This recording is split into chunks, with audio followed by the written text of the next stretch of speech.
आता जल्दी ना दिल के बात रात के देखावटी भुला जाए जलवा की याद पड़िए जाए ना कहे लगे दिल से निकाल दो। देखो दिल में ढुकावे के रास्ता ढेर बा। अच्छा दिल में ढुकावे के रास्ता ढेर बा। केना ढुका दिए दिल के निकाले वाला रास्ता जाम रहेला। वो कतनो देखावटी कहल जाई और इन जिम्मेवारी मुंह के दिल ले बाछी छोड़ जेते हेले हमरा के भुला सकत नहीं ना जी। गाड़ी देखावटी भुलाई जला रानी गाड़ी में से उतरते भुला जली सही।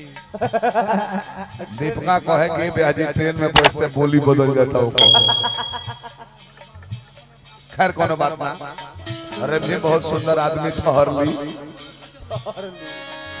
फोटो वोटो धइले बड़ी तब तोहरो फाड़ दे यार क्यों करा तोहरो दे तेरे फोटो में हमू फाड़ देतो मर फाड़ दे बड़ी जारियो दे लो बोली फोटो फाड़ दे बड़ी हेलो लेटरवा देने तो जार दे बड़ी तहिन हम के जारिए ना देना रही ना टेंशन रही के प्रति हमारा वाह वाह संग फोटो खींचावल सब हार दे हमी लव लेटर भी आगे में जार दी हमी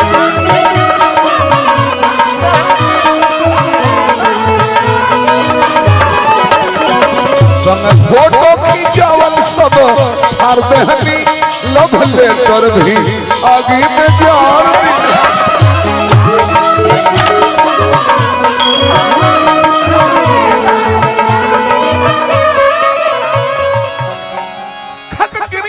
कहे बदल कोइल इरादा हक क्रिया कोइलू वादा कहे बदल कोइल इरादा हमारा से धोखा कोई अरे जीवा के कालमा हमारा से धोखा कोई जीवा के कालमा बोलो ये मालिया बता हलवा बोलो ये मालिया बता हलवा भूलो भूलो